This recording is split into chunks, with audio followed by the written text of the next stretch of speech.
विद्यार्थी मित्रांनो, इथे येऊन तुम्ही खूप चांगले काम केले आहेत, तरी तुमचे हार्दिक स्वागत, सहर्ष स्वागत. या व्हिडिओमध्ये आपण शिकणार आहोत कार्ड व त्याचे प्रकार. हे बघा, कार्ड आणि त्याचे प्रकार. उर्दू में कहते हैं ज़माना. इस वीडियो में हम ज़माने की किस्में और एक दूसरा संधि इस सीखने वाले हैं. दो चीज़ें इस ग्रामर में हम पढ़ेंगे. कार्डाचे प्रमुख 3 प्रकार पड़तात. 3 प्रकार होते हैं ख़ास तौर से वर्तमान काळ, भूतकाळ आणि भविष्य काळ. सर्वप्रथम आम्ही बघाल नंबर 1 वर्तमान काळ. वर्तमान काळ म्हणजे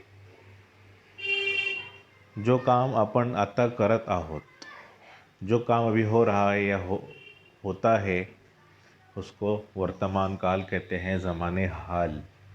इसकी तारीफ देखेंगे. व्याख्या: क्रियापदाच्या रूपावरून क्रिया आता घडते आहे. क्रिया यानी काम.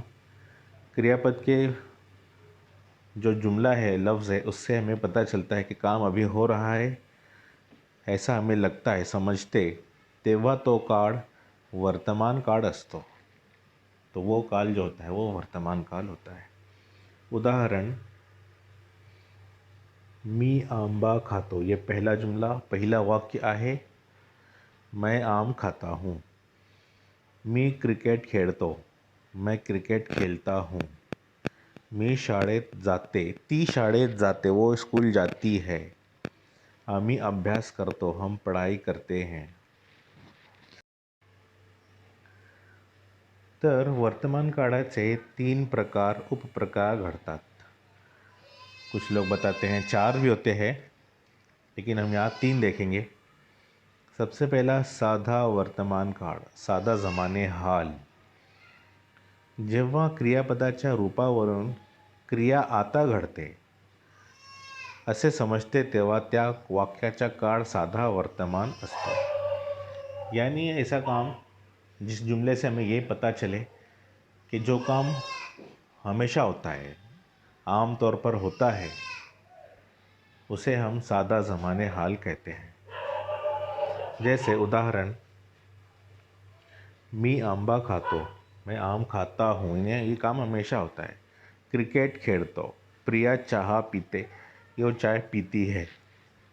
यानी ये काम अभी हो रहा है, ये नहीं, बल्कि हमेशा होता है. उसको कहते हैं सादा ज़माने हाल. दूसरा है अपूर्ण वर्तमान काळ. अपूर्ण का मतलब होता है जो पूर्ण नहीं हुआ है, पूरा नहीं हुआ है, वो काम अभी शुरू है. देखेंगे व्याख्या: जेव्हा वाक्यातील क्रियापदाच्या रूपावरून क्रिया वर्तमानमध्ये चालू किंवा सुरू असल्याचा बोध होतो, ऐसा पता चलता है कि वो काम शुरू है अभी, तेव्हा वाक्याचा काळ अपूर्ण वर्तमान असतो. उदाहरण: सुरेश पत्र लिहित आहे. सुरेश पत्र लिख रहा है, लिहित आहे. दीपा अभ्यास करीत आहे. दीपा अभ्यास कर रही है. आम्ही जेवण करीत आहोत. हम खाना खा रहे हैं.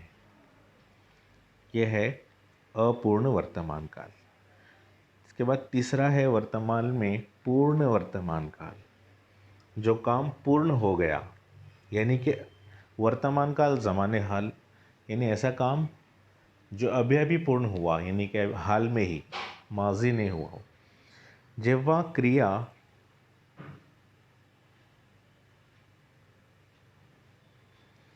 ही वर्तमान काळातील असून ती नुकतीच पूर्ण झाली आहे, नुकतीच यानी अभी अभी काम पूरा हुआ है असेल, तेव्हा त्याला पूर्ण वर्तमान काळ असे म्हणतात. यानी इस जुमले में आपको ये याद रखना है कि आहे आना चाहिए. काम तो पूरा हो गया, लेकिन आहे का लफ्ज़ उसमें लास्ट में आना चाहिए, तभी हम उसको पूर्ण वर्तमान काल कह सकते हैं. देखेंगे मिसाल में. उदाहरण: मी आंबा खाल्ला आहे. मैंने आम खाया है.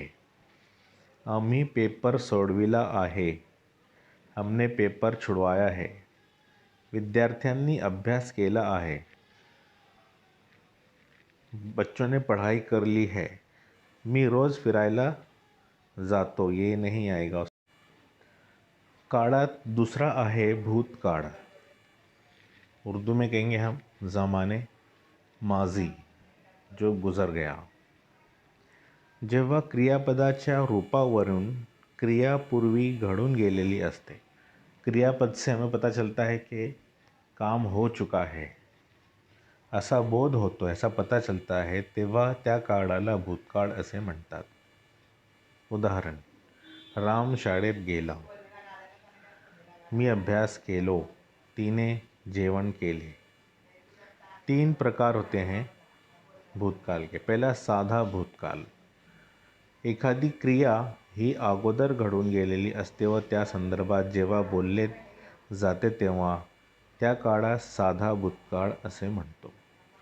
यानी कि उदाहरण देखेंगे हम कि जो काम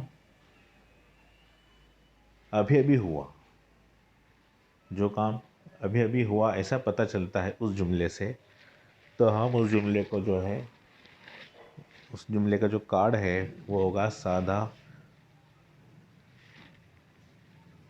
भूतकाळ.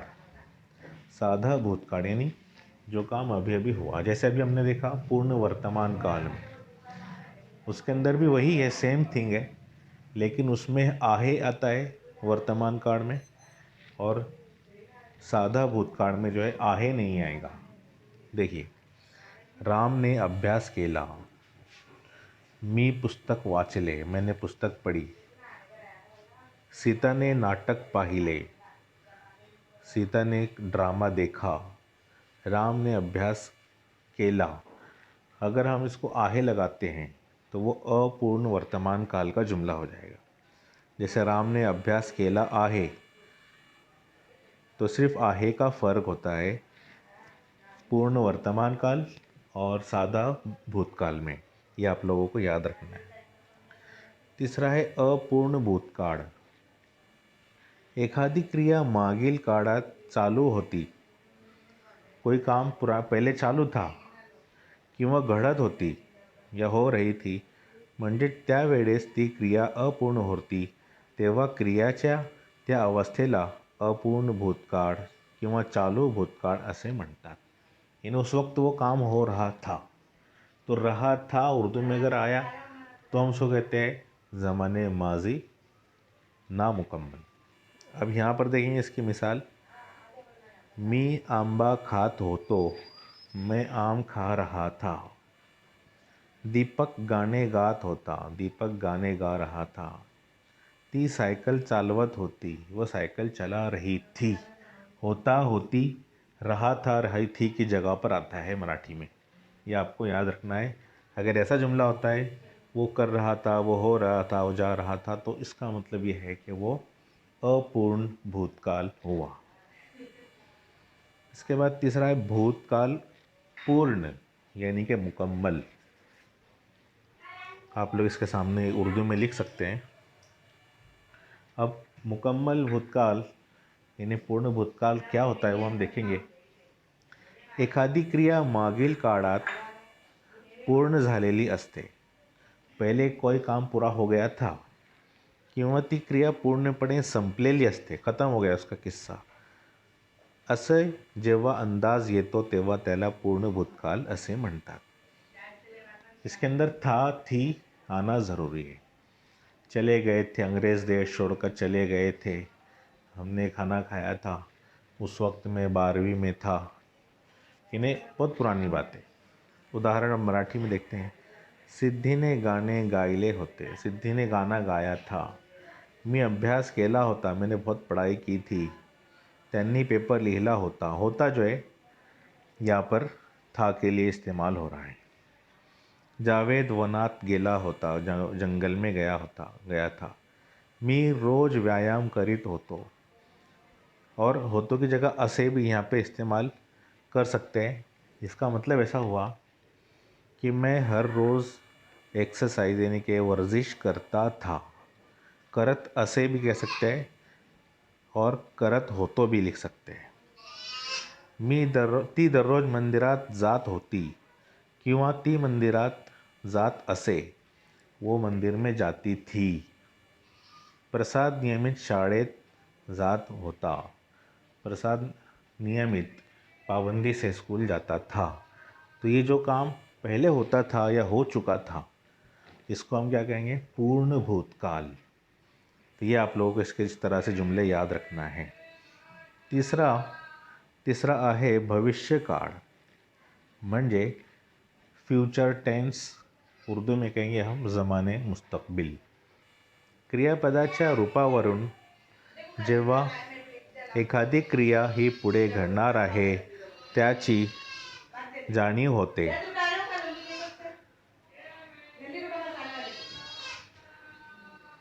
रूपावरून जेव्हा एखादी क्रिया ही पुढे घडणार आहे, जो काम होने वाला आहे, याची जाणीव होते, तेव्हा त्या काळाला भविष्यकाळ असे म्हणतात. उदाहरण, मी सिनेमाला जाईल, जाऊंगा. मैं शिक्षक बनेल, मैं शिक्षक बनूंगा. मैं तुझ्याकडे येईन, मैं तेरे पास आऊँगा. अब 3 किस्में होती है: साधा भविष्यकाळ, सामान्य भविष्यकाळ भी कह सकते हैं हम इसको, दूसरा पूर्ण भविष्यकाळ, तीसरा अपूर्ण भविष्यकाळ. तो पहला देखेंगे, जेव्हा एखादी क्रिया पुढे घडणार असेल असा बोध होतो, अशा वेळी साधा भविष्यकाळ असतो. सिंपल वाला क्या है कि जब पता चलता है कोई काम होने वाला है तो उसे हम साधा यानी सामान्य भविष्यकाल कहते हैं. पहला, उद्या पाऊस पडेल, कल बारिश होगी. उद्या परीक्षा संपेल, कल परीक्षा ख़त्म होगी. मी सिनेमाला जाईल, मैं जाऊंगा. अब हम देखेंगे अपूर्ण भविष्यकाल. दूसरा, पहले तो हमने सिंपल देख लिया, सिंपल फ्यूचर टेंस. अब अपूर्ण यानी कि कंटिन्यूअस फ्यूचर टेंस, कि जो काम उस वक्त चलता रहेगा, शुरू रहेगा. जेव्हा एखादी क्रिया ही भविष्य काळामध्ये चालू असेल, शुरू रहेगी किंवा पूर्ण झालेली नसेल या मुकम्मल नहीं होगी, तेव्हा त्याला अपूर्ण भविष्यकाळ असे म्हणतात. तब उसको हम कहेंगे अपूर्ण. मिसाल, मी आंबा खात असेल, मैं आम खा रहा होऊंगा उस वक्त. मी गावाला जात असेल, मैं उस वक्त गांव जाता रहूँगा. पूर्वी अभ्यास करत असेल, वो होमवर्क कर रही होगी. सलीम गावाला जात असेल, सलीम गांव जा रहा होगा. यानी कि आइंदा ऐसा होता रहेगा. इसको कहते हैं अपूर्ण भविष्यकाल. तीसरा है पूर्ण भविष्यकाल, जो काम पूरा हो चुका होगा. जेव्हा एखादी क्रिया ही भविष्यकाळातील असून ती पूर्ण झाल्याची जाणीव होईल. ऐसा हमें पता चले कि वो काम हो गया होगा आगे, जब तक कि हो जाएगा, तेव्हा त्याला पूर्ण भविष्यकाळ असे म्हणतात. उदाहरण, मी आंबा खाल्ला असेल, मैंने आम खा चुका होगा, उस वक्त तक कि नहीं मेरा काम खाना हो जाएगा. मी गावाला गेलो असेल, मैं गांव पहुंच जाऊंगा. पूर्वा ने अभ्यास केला असेल, उसने अभ्यास कर लिया होगा. दीप्ति ने गाने गाए असेल, उसने गाना गा लिया होगा. तो ये क्या था हमारा तीसरा वाला, यानी कि पूर्ण भूतकाल. तो इस तरह से ये 3 किस्में हैं काल की. काळाचे 3 प्रकार होते ते आम्ही पाहिलो. आता आपल्या व्याकरणाचा दुसरा भाग आहे, म्हणजे तो आहे संधी. काय असते संधी शब्द हे आपण पाहणार आहोत. तर सुरू करावा. सर्व अगोदर जवळ आलेले 2 ध्वनी, एक दूसरे के करीब आने वाले या मिलने वाले 2 आवाज़ जोड़ण्याला संधी म्हणतात. उसको जोड़ दिए हमने, एक लफ्ज़ बना दिए, उसको कहते हैं संधी, यानी कि जोड़ शब्द. संधी होत असताना पहिल्या शब्दातील शेवटचा वर्ण आणि शेवटच्या शब्दातील पहिला वर्ण एकमेकात मिसळून त्या दोहोबद्दल एकच वर्ण तैयार होतो. यानी 2 लफ्ज़ मिले हैं, तो पहले लफ्ज़ का आखिरी हुर्फ और दूसरे लफ्ज़ का पहला हुर्फ, दोनों का मिश्रण होता है, तब वो मिलकर एक शब्द बन जाता है और उसको कहते हैं हम संधी. संधी म्हणजे एक प्रकारची जोड़ खरे छोए। जोड़ खरे यानी कि तड़जोड़ करना, इनको मिलाना, मिलावट एक तरह की। अब इसकी मिसालें दी हुई यहाँ पर कुछ। ईश्वर इच्छा एक लफ्ज़ कहा जाता है, उसमें दो शब्द मिले हुए हैं, ईश्वर इच्छा, दोनों मिलाकर बना ईश्वर इच्छा। सूर्यास्त, इसमें दो शब्द अलग अलग हैं, सूर्य अस्त, मिलाकर बना सूर्यास्त। य में अ मिल गया तो या हो गया, या सूर्यास्त। सज्जन, यहाँ पे थोड़ा सा डिफरेंस है, सत और जन दोनों जब मिल जाते हैं तो त की आवाज़ चली जाती है और जो की आवाज़ डबल हो जाती है। सज्जन, देखिए यहाँ पर त और ज मिलकर डबल ज हो जाएगा। चिदानंद, चित्त आनंद। संधि के मुख्य तीन प्रकार हैं, आप देखेंगे तीन प्रकार संधि के। पहला है स्वर संधि, दूसरा है व्यंजन संधि, तीसरा है विसर्ग संधि। मैं आपको थोड़ा शॉर्ट में बता देता हूँ कि ऐसी स्वर संधि यानी आपको स्वर मालूम है, स्वर अ आ ई 12 खड़ी जो है, जिसमें सिर्फ आवाज़ें होती है। और तो उन जब दो शब्दों को हम मिलाए तो अगर दूसरे शब्द का पहला अक्षर स्वर है, अ आ ई उ ए ऐ ओ औ अम अह, इसमें से कोई है तो उसको कहेंगे हम स्वर संधि। अगर व्यंजन संधि यानी जब दूसरे शब्द जोड़ने वाले दूसरे शब्द का पहला हुर्फ जो है वो व्यंजन है तो व्यंजन संधि होगा। और विसर्ग संधि उसे कहते हैं कि दोनों शब्द जब जुड़ रहे हैं तो उनमें जो पहला शब्द है वो विसर्ग अगर है उसमें, यानी दो नुक्ते, तो हम उसको विसर्ग संधि कहेंगे। देखते हैं पहला स्वर संधि। एकमेकां शेजारी येणारे वर्ण, एक दूसरे के पास आने वाले जो अक्षर है, हे जर स्वरांनी जोडले असतील तर त्यांना स्वर संधी असे म्हणतात। स्वर पर जुड़ रहे हैं वो, किंवा एक पाठोपाठ येणारे दोन स्वर एकत्र होण्याच्या क्रियेला स्वर संधी असे म्हणतात। यानी पहले शब्द का आखिरी हुर्फ भी और दूसरे शब्द का पहला अक्षर भी स्वर अगर रहता है तो वो स्वर संधि हो जाएगा। अब देखेंगे यहाँ पर सूर्यास्त, सूर्य अस्त, अस्त में जो अ है ये क्या है, स्वर है, इसलिए स्वर संधि हो गया। हिमालय, हिम आलय, ये दो लफ्ज़ से मिलकर हिमालय बना है। हिम यानी कि पहाड़, तो आलय में अ जो है ये स्वर है, इसलिए स्वर संधि है। देखिए यहाँ पर भी अ स्वर संधि, ये अ स्वर संधि, अ है इसलिए स्वर संधि। ये ई है, ये बड़ा ई, ये बड़ा ई, ये ऊ है, ये सब स्वर संधि के अल्फाज है।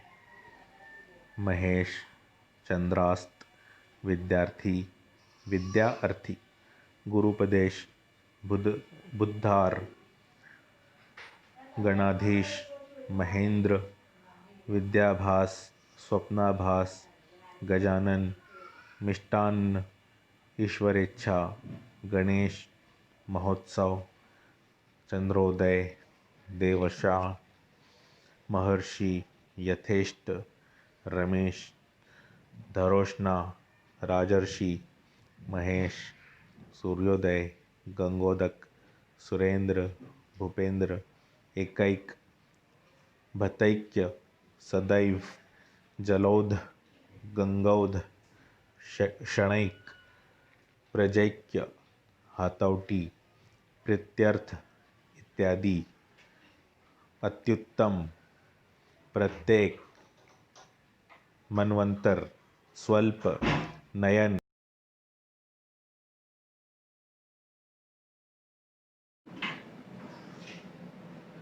गाविश्वर, नाविक। तो ये सब उसकी मिसालें थी। दूसरा है व्यंजन संधि। हमने देखा अभी स्वर संधि, अब व्यंजन संधि। हाँ, दोन व्यंजने किंवा यापैकी दुसरा वर्ण स्वर असेल तर त्याला मिळून तयार होणाऱ्या संधीला व्यंजन संधि असे म्हणतात। यानी कि अगर दो शब्द मिले, इनमें पहले शब्द का आखिरी दूसरे का पहला व्यंजन हो तो उसको हम व्यंजन संधि कहते हैं। उदाहरण, वाक चातुर्य। देखिए वाग, ये ग भी व्यंजन है और च भी व्यंजन है, इसलिए व्यंजन संधि हो गया। दूसरा षट शास्त्र, षड शास्त्र, ये श और ये ड, ये दोनों भी व्यंजन है, इसलिए व्यंजन संधि हुआ। विपत्काल, वाक्पति, शुक्ति पपास, शरतकाल, वाक्तांडव, आपत्काल, वागीश, वाग्देवी, अजंत, वडानन, सदिच्छा, अब्ज, सदाचार, सदानंद, वाड निश्चय, षण्मास, जगन्नाथ, सम्मति, सन्मार्ग, तन्मय, सच्चरित्र, इच्छेद, उच्छेद, सज्जन, सट्टिका, उल्लंघन, सच्छिष्य, उज्ज्वल, तल्लीन, समाचार, संगति, समाप्त, संताप, संक्रमण, संचय। तो ये थे व्यंजन संधि। तीसरा है विसर्ग संधि। आपको मालूम होगा विसर्ग का मतलब जो दो नुक्ते होते हैं जो कि किसी भी शब्द के लास्ट में आते हैं, जैसे अह वाला। देखेंगे यहाँ पर, ज्या संधीमध्ये विच्छेद केल्यानंतर पहिला पद विसर्गासह येतो त्याला विसर्ग संधि म्हणतात। यशोधन, अब इसको हम संधि के विच्छेद करेंगे, अलग अलग करेंगे, तो यश धन, तो ये पहला अक्षर विसर्ग के साथ आया है, इसलिए विसर्ग संधि। देखिए सब यहाँ पर वही मिसालें हैं। मनोरथ, मनः रथ, अधोवदन, अधः वदन, तेजोनिधि, तेजः निधि, इस तरह। मनोराज्य, अधोमुख, निरंतर, दुर्जन, बहिरंग, दुश्चिन्ह, शनैश्वर, निश्चय, दुष्टिका, निस्तेज, चक्षु, अधस्तल, मनस्ताप, निष्फल, निष्काम। ये मिसालें हैं यहाँ पर दी हुई विसर्ग संधि की। ये आपको याद रखना है, अपने पास लिखना है और जो है चेक करवाना है। चलिए, अस्सलाम वालेकुम।